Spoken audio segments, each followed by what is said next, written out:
Hi. Where are you from? Yeah, I'm from Israel. Okay. My name is Liza Rozovsky. I'm from Haaretz. And I want to ask if you still think that the military dismantlement of Hamas is possible. Well, Hamas can surrender tonight if they want, lay down their weapons. The problem is they're a terrorist group, a barbaric group, whose stated mission is the destruction of the Jewish state, so we're not counting on that from happening. Look, I think we would all, every single person I know, I don't know of anyone who would not rather see a negotiated settlement in which Hamas agrees to no longer be a terrorist group, lay down their arms, free the hostages, by the way, not just the hostages that they're holding from Israel, but frankly, the people of Gaza that they're also holding hostage as human shields. So that would be the ideal outcome, one we would all like to see. It's one that's been worked on. But I think we have to be prepared for the fact that savage, terrorists don't normally agree to things like that. But we'll continue to pursue that route. It's the ideal outcome, but it may require, ultimately, a concise military operation to eliminate them. We have to remember who we're dealing with here, and that is a group of people that have dedicated their lives to violence and barbarism. And when you're confronting that hard reality, as much as we may wish that there be a sort of a peaceful diplomatic way to end it, and we'll continue to explore and be dedicated to it, we also have to be prepared for the possibility that that's not going to happen. Yeah, go ahead. איתמר אייכנר, ynet וידיעות אחרונות. מר נתניהו, האם ישראל עדכנה את ארצות הברית לפני המתקפה בדוחה? And a question to Secretary Rubio.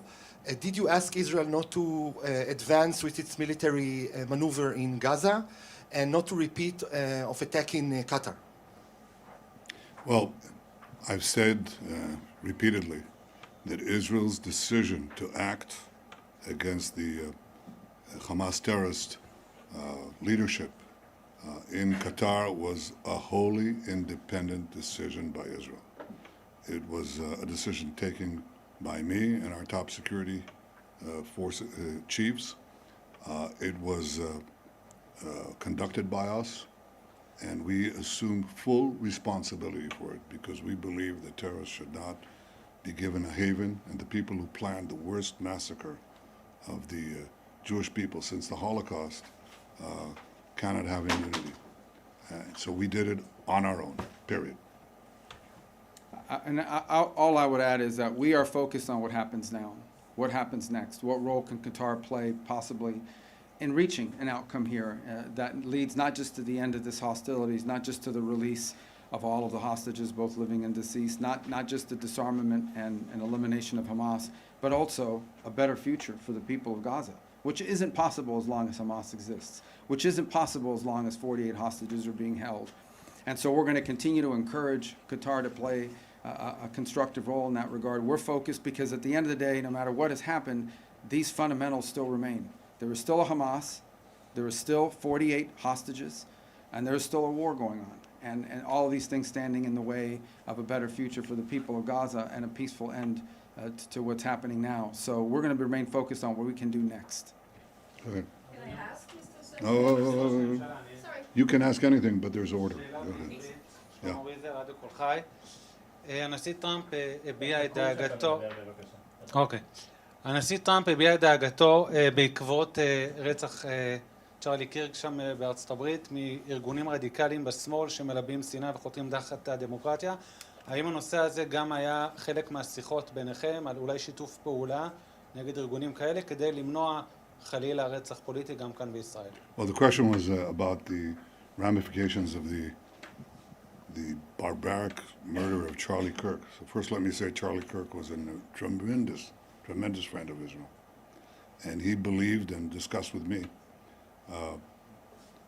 how to defend Israel, how to defend Western civilization. He actually wrote a detailed memorandum suggesting how we should do that.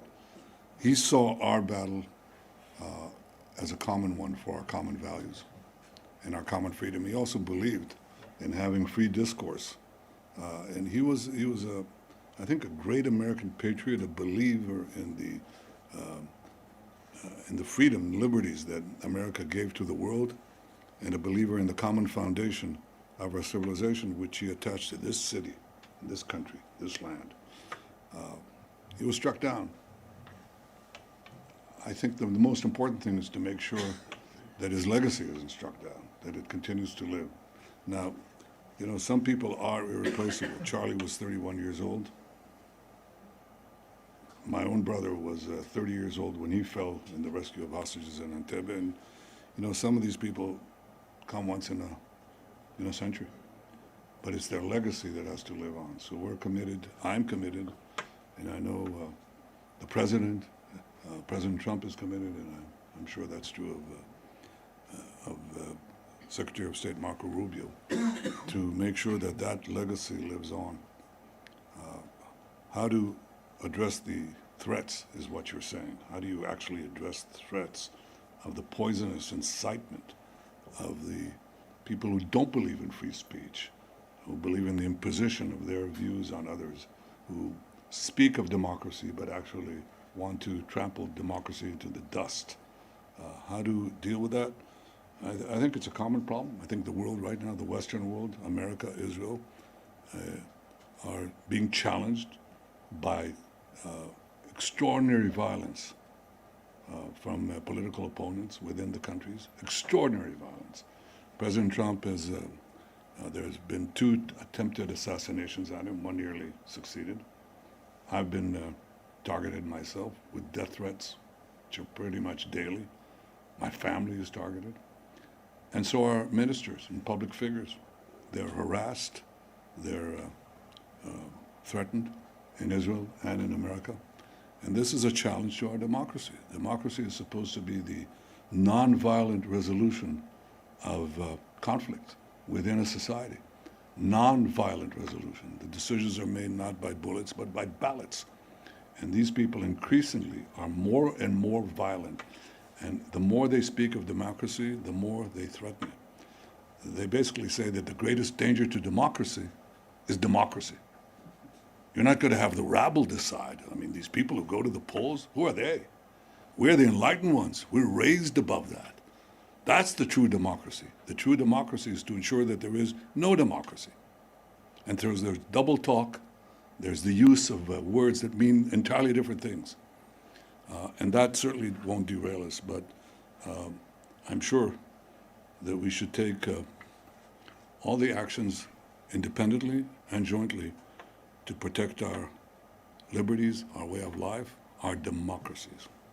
Well, a couple points on, I think it's horrifying to see any human being executed before the entire world because of the social media. It was a particularly difficult week this week in the White House and in Washington because Charlie Kirk wasn't just someone who supported the president. He wasn't just someone that we were aware of. He was a personal friend to a lot of people in that White House.